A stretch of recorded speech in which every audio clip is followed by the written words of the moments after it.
I'm Mel Stewart, and this is SwimSwam Podcast. Joining me today is a very special guest. This man is one of the greatest coaches on planet Earth. Everyone loves him. He has the loyalty of his swimmers, the loyalty of his peers.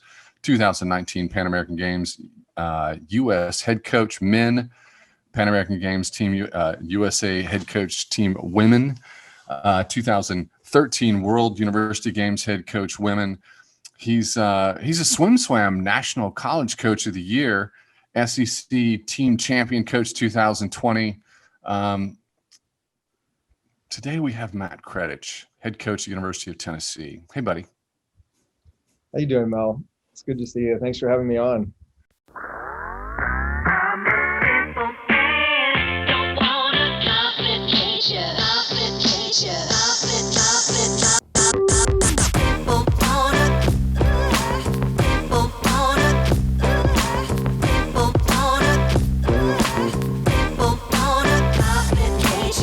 I was just going to keep going and see if you'd stop me, but I was getting the sense that you weren't going to stop me. No, it's funny when you mention those dates, those things. I mean, there are some incredible memories associated with each of those things. So I was, I guess, getting a little bit lost in remembering each of those things, and that's, I mean, those are all great experiences. Well, for our young listeners out there, we're going to have full disclosure. I'm going to have to let you guys know that I am a University of Tennessee alum, and I have, ahead of this podcast, I talked to a lot of alumni, and I said, hey guys, I'm talking to Matt. Do you have a question for him? And everybody came back 100%, all the same question. And here it is. Matt, when are you going to win an NCAA title? Ooh, okay. Well, the next time we walk into NCAAs, it will be with the plan of, or the vision that comes beforehand is, okay, how do we win this meet? That's the way we walk into every meet. And that question is always in my mind, in the minds of the staff and in the minds of the athletes. As you know, one of the great things about sport is that it has to be played out. Like any contest has to be played out. So there will be predictions and there will be site sheets scored out, but the score starts at 0 and everybody has a say in the outcome. And we want to be the ones that have the most say. So I'm not going to give you a definite date, but I'm going to tell you that question is in the forefront of our mind in, almost everything that we do. Is how do we win? I told Coleman, I said, look, we're just going to start off, right? We're going to start off with a bang. And he thought you might have a different response. What response did you think you would say, Coleman? I thought you were going to say last year. Well, that's gone. I mean, that chance is gone. And yeah, absolutely, Coleman. I mean, our women had, I think, as much buy-in and belief as any team that I've ever coached to the idea that we were going to that meet to win. And I have to say that getting to that point is maybe as satisfying as winning. Getting to the point where a team really believes, and all of the expectations and internal and external expectations can kind of melt away, and you own those expectations yourself, and you feed each other within a team that we will do this. We are champions. Like that identity in some ways precedes the act of doing. Getting to that point is really satisfying, and we were definitely there with our women last year. I'm going to take just a couple of minutes here, Coleman, and then you can dive deep into the weeds and get granular with him. In talking to alum and everybody talking in the background, I can say that since you've taken over, everyone is. Everyone loves you. Everyone's very happy with you. And frankly, the biggest concern is that you might be poached away. But based on my intelligence gathering, my understanding is that your backyard grill is like been just pimped. It is like perfection. And it's like, if someone tried to poach you away, what they would really be doing is they would have to come to you and say, we will recreate your backyard grill situation. Otherwise you're stuck in Knoxville. Okay, first of all, I know what your intelligence is, and there's no better intelligence than Kim Kredich. And yeah, Tennessee is a destination job, I think, by almost any standard. And I've been given I've been given the freedom to create the environment that I want to create here, professionally. And at the same time, I love to cook, and I've got a pretty fantastic setup at home. And I think the combination of those two things basically means that I'm in Knoxville as long as Tennessee will have me here.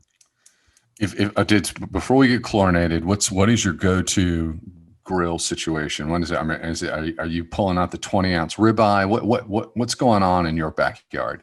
All right, so there are three, I guess, ways to heat food in my backyard. One is an Evo, which is this really big cast iron top, and it's gas grill, but it's this massive piece of cast iron. So if you want something quick, including steak, you can cook it on the Evo, and it's a great way to cook fish. That way the house doesn't smell like fish. You can also make an entire Coleman, pancakes, eggs, bacon, all at once, like enough for 10 people, all at once. Then you move over, and we've got what's called a GrillWorks grill, and it's basically a wood-fired grill that has grates that raise and lower, and that is fantastic for steaks, pork, and when you cook with applewood, there's really not much better. But I've also made turkey out there. Grilled fish is just fantastic. So you get the flavor of the smoke. It's not charcoal smoke, it's actually wood smoke. And then we have the pizza oven. So you move over, and we've got an oven that you can make a lot of things. It's a wood-fired oven, but the best thing to make is pizza. If I had one food for the rest of my life and one place to cook it, it would be that oven.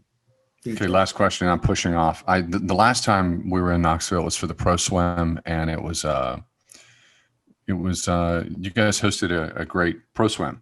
But for me coming back to campus, it's always as an alum, you're looking at the town, and you're trying to retrace your old stomping grounds. And kind of the feeling I came away with is that I hadn't been back in many, many years. It's like Knoxville has transformed. It feels like, and this might not be fair, but some people might make this assessment. It feels like Austin in the 1990s. It feels like small, and Austin was manageable and smaller, but it's gotten kind of cosmopolitan. It's gotten cool. Yeah. And I was very surprised.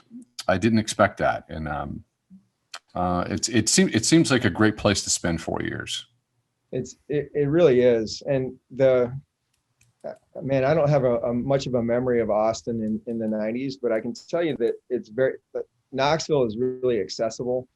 And your old buddy, a guy named Don Bosch, fellow alum of the Tennessee swimming program, has really been a big part, he and a few other people, of having this vision for downtown Knoxville, which used to be like fairly nondescript and warehouses and that kind of stuff, and making it feel sort of like this European city where there's a lot of green areas and walking areas free of cars, and local businesses, music, art. That I think is a community that really supports art.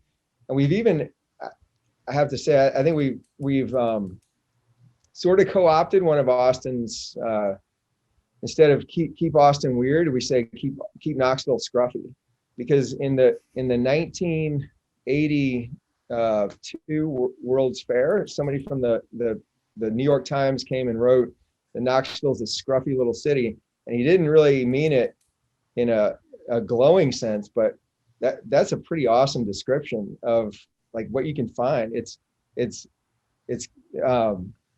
We got some of everything, and it's not the neatest place, but it's hip and it's happening, and there's so much good stuff going on here, and the campus runs right up against that cool downtown area, so it's really accessible to our student athletes. Okay, final question. So I'm going to keep saying final question. I'm not going to ask more questions, but I'm going to ask another final question. So in 1982, I went to the World's Fair as a child, as a like a 12 or 13-year-old, and told my father I would never go to school there, and then ended up going to school there. Wow. And it was I remember back then it was I think in terms of trying to be a leader in the NCAA hunt, it was a tough place to recruit to, and it was and I think it was that way for a lot of SEC schools. Maybe not the University of Florida, but it was always a challenge, and it seems like that dynamic's changing. I agree with you 100%. And I think that the rising tide of the SEC has sort of lifted all boats. There are some fantastic institutions in the SEC, and some really cool college towns. I mean, the idea of a college town, I think, is sort of distilled in a lot of SEC hometowns of SEC universities, and Knoxville has certainly been a beneficiary of that, where some place, like I grew up in North Carolina, went to Duke. Durham was never necessarily felt like a college town, but the identity of a college town has really become something that Knoxville is really proud of, but it's not exclusively what Knoxville is. And I think that kind of interplay has really contributed to us being able to recruit internationally, and us being able to recruit people to the business school where you graduated, and have it be considered an elite education, and certainly not just business. But there are a lot of jewels to the crown here, and I'm not sure that was necessarily true when you were at the World's Fair, and I was in high school marching band playing the trumpet, marching down I think it was Gay Street, playing all the wrong notes and thinking, man, I don't really enjoy this. But that's my memory. That's my first memory of Knoxville. It's gotten quite a bit better. On that note, we do want to talk about recruiting to Knoxville, but not necessarily the recruiting that is to come, but the recruiting you've already done. We have seen this influx of transfers over the last 12 months to Knoxville, to Tennessee. I'm going to list a few just to give our listeners some context. There's been Claire Wynn from Arizona State, Cassidy Bayer from Cal, Kristen Stagey from East Carolina, Emma Carlton from Texas A&M, Anna Julia Kutch, which is the latest transfer from Auburn. On the men's side, you've got Alexei Tarasenko from Iowa, and then I'm sorry if I mispronounced this name, but Lyubomir Petripov, also from East Carolina. And so you guys have had this influx, and then on the professional side as well, Allie Duluth has joined the pro group. Veronica Burchill has joined the pro group. This is going to turn into a question in a minute. And so I want to talk about Coach's favorite buzzword, which is culture, but I want to try to make it a little different for our listeners today. And so I want to start with you, Matt. And, having a conversation with you, especially about athletes, I think you say things in a much different way than a lot of adults do. You have this methodical way of talking to athletes, of talking about athletes, that I find very unique. And so you like you said earlier, you have been able to kind of have free reign to do what you want and to build this program in the way you want. How has that started with you? What have you done? What has your vision been? And what are maybe some of the smaller things that you've done to try to instill that at Tennessee? Ooh, wow. Well, I think it probably starts with the idea of swimming provides purpose and meaning. So you can, and I would say this with any endeavor that people are passionate about, if you apply your passion to that thing, then you can discover a tremendous amount about yourself, and that process is it feeds itself. I was a huge beneficiary of that process in swimming, both pre-college and in college, where I decided I wanted to be the best, and I pursued that. Now I never was the best, but it was the pursuit of being the best that led to, and you can put this a lot of different ways. It was like getting better, doing things. I loved imagining doing things that nobody had ever done before. I loved, watching people do things that had been thought to be impossible. And I have seen time and time again in sport and in swimming that people change their beliefs about themselves. And in the process of doing that, they actually end up accomplishing things that people at one point thought were impossible. To me, it's the pursuit of not only better, but the pursuit of what if, like what, or how do I, so go back to that first question, like how do I win NC2As? How do we win NC2As? How do we make the Olympic team? How do we win a gold medal? How do we break a world record? And those are fun questions to ask. What gets in the way of that process, I think, is self-limiting beliefs. Like, well, that's for other people to pursue, or I'm not a sprinter, or I'm not a distance swimmer, or I'm not good enough, or I'm not a kicker. Like those self-limiting beliefs that people have are in some ways the enemy. They're present in everybody, but that's what we try to kind of get rid of. And so what I want for the athletes who swim here and the coaches who work here and all of us is the ability to imagine what if and what's possible without excuses. And when you have a staff like I have, and when you have buy-in from the people who touch the program and the people who are in the program, that's the way we want to think, then you have the beginnings of a culture. Like those beliefs, that culture is certainly founded in belief, but culture is created through the individual acts. Like we can talk all day about what I believe and what I want to believe, but if I don't really act on those things, then I'm just sounding good. But the way that we approach, the way that I walk out on the pool deck every day, the way that people walk out of the locker room every day, that is a reflection of culture. You're always reflecting those beliefs, and actually you're creating culture. Culture is created by the doing. And we talk about these things a lot with our team and our staff, but I think for me, Tennessee offered the opportunity to have that kind of belief system without excuses. The last place I worked, which was a great place, University of Richmond, I could have stayed there all my life, but it was a little bit frustrating to not have a 50-meter pool, because that ended conversations with people that I thought could still come to University of Richmond and be as good as they wanted to be, I didn't think that was a limitation, but it ended up being a limitation. So when I got to Tennessee, I felt like, okay, this is awesome. No excuses.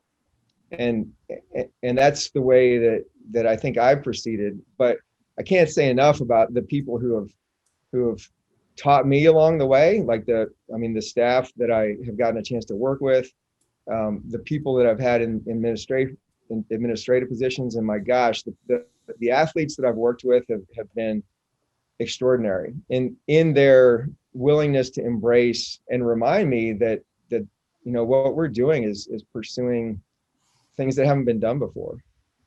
I'm going to interject something real quickly, just so we can get very. That was broad. I want to get specific.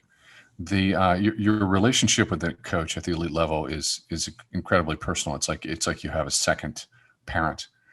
And when I felt like I really understood you was in a moment where if I remember correctly, Erika Brown, she DQ'd at SEC championships? Is that correct? NCs. It was NCs. Swam the wrong stroke in the 200 medley relay at NCAA. Yeah, which is and I was just like, how did you manage that?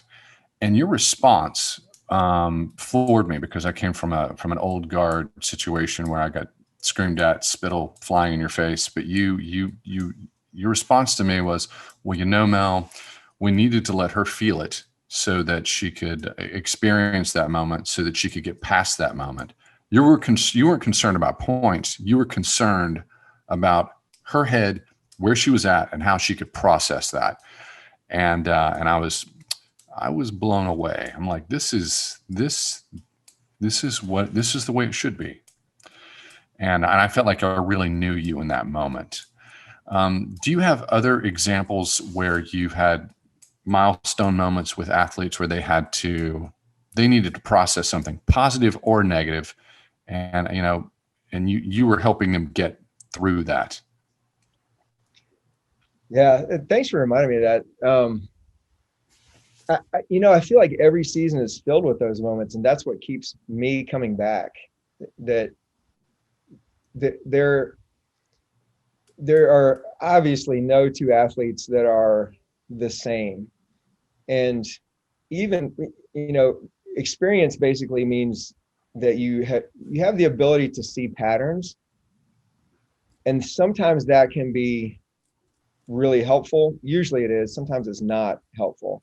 And I think sometimes, like, I remember breaking the moments when I've broken out of those patterns. One really, I'll never forget this. There's a swimmer who most people probably haven't heard of because of her swimming career, but you may know her because of her professional career, and that's Grace Ann Sanderson. She swam here in the early teens, and she basically is Mizuno Swim USA.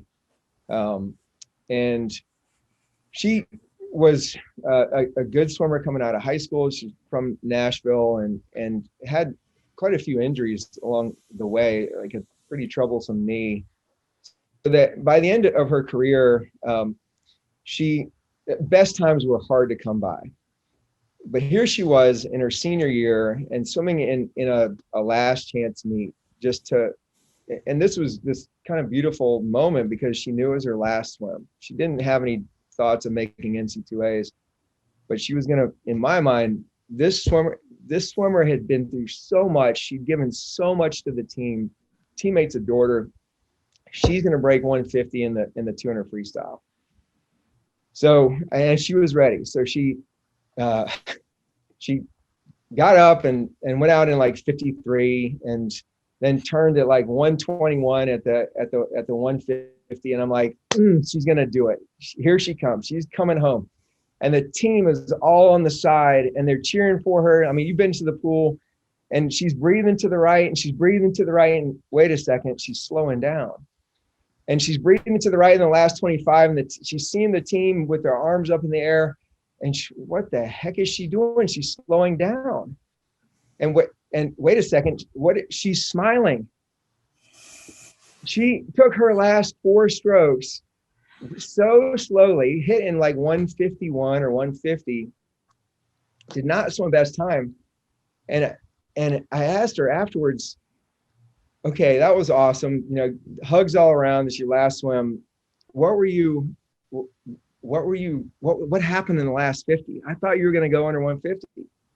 She said, I just wanted to savor it.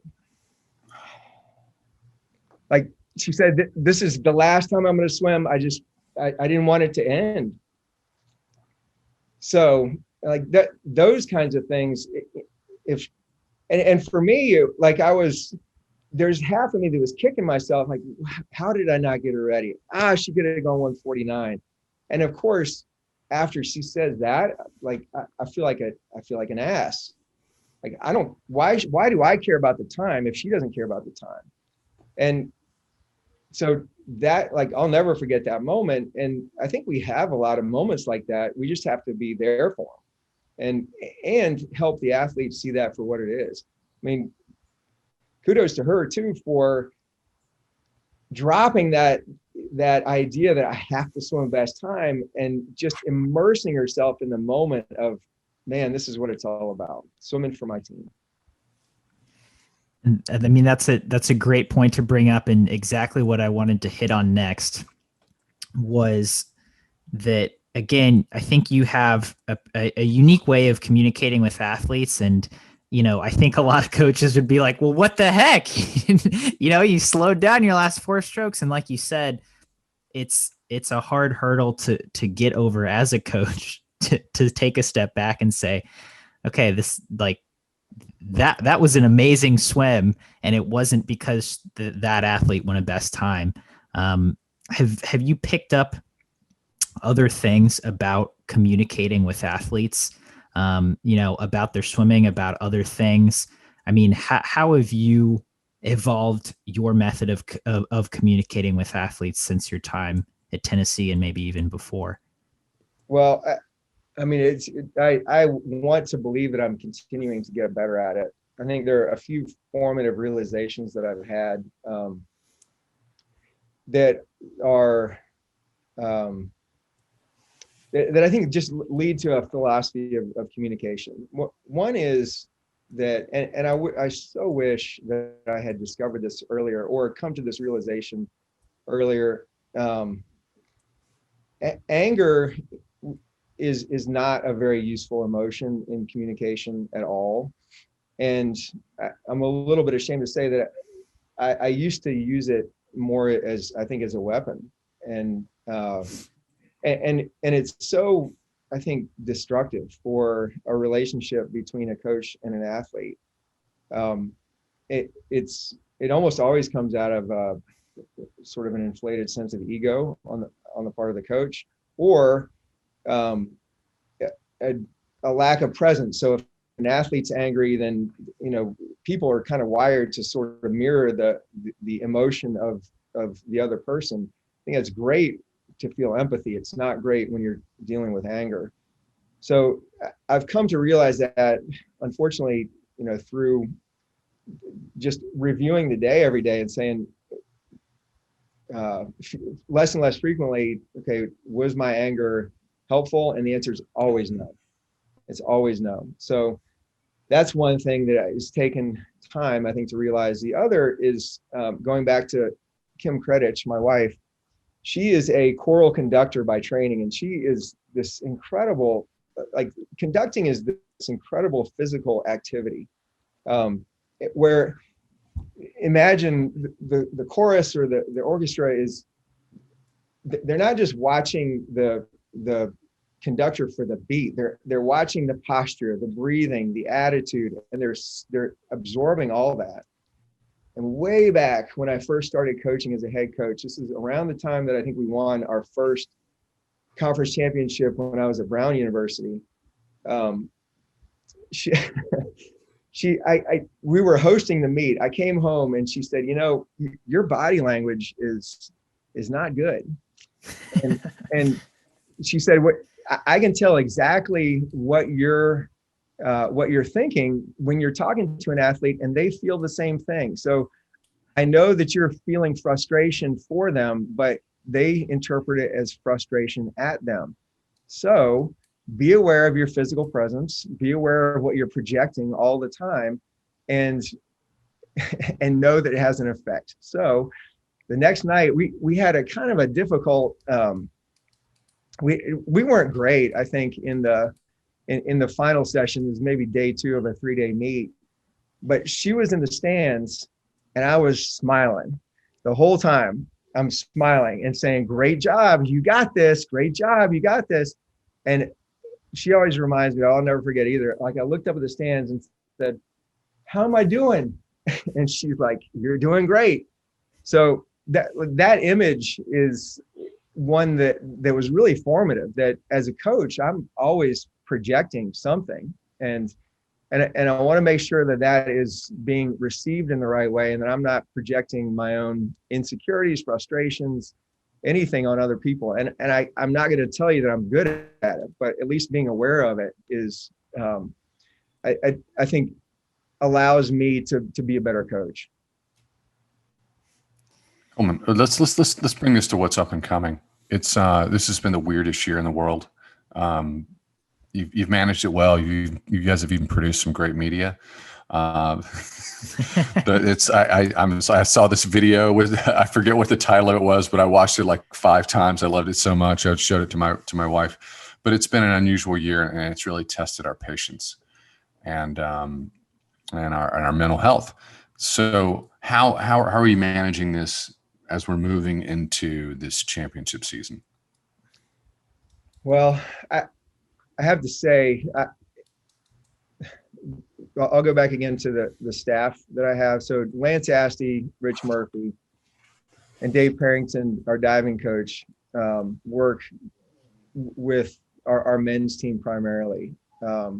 Ashley John, Dave Parrington, myself, Patrick Beasley work with our women's team, and then Josh Yuji, who has produced some fantastic media for us as well, and who does a great job recruiting, works with both teams. This is an incredibly mentally strong and well-grounded staff.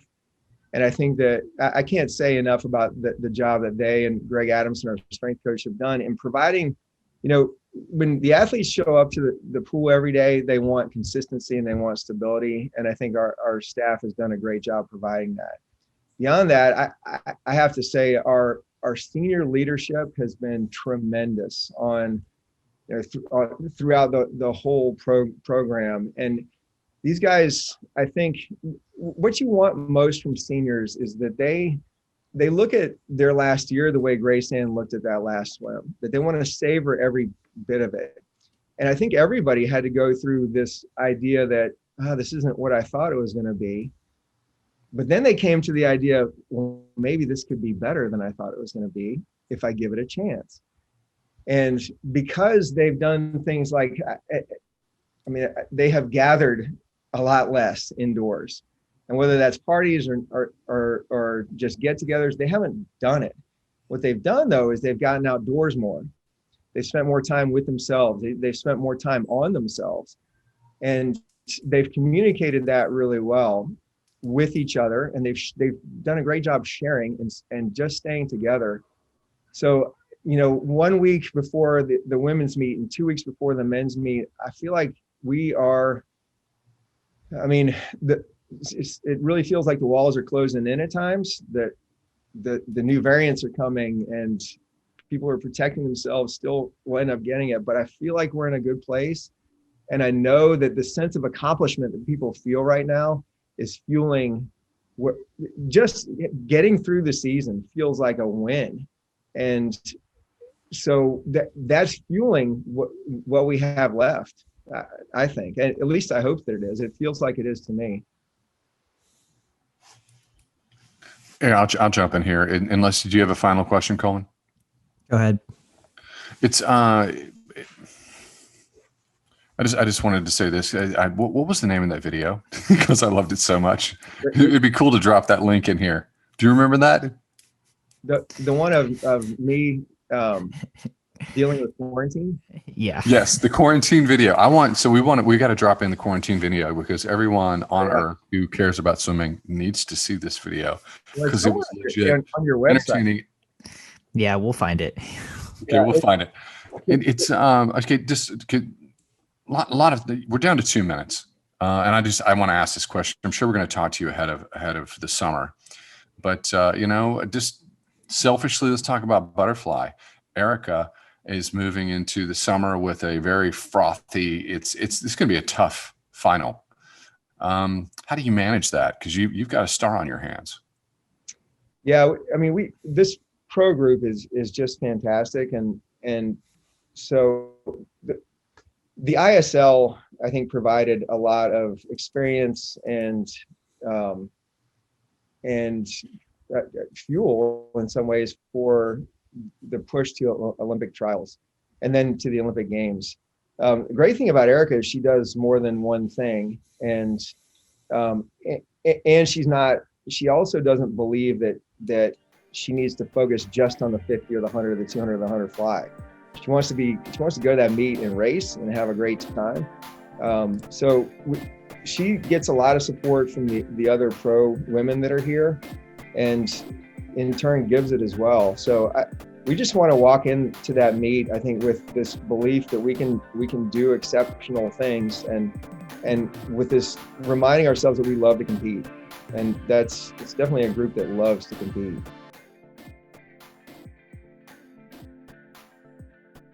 You've been listening to the SwimSwam podcast. Stay tuned for new episodes every week.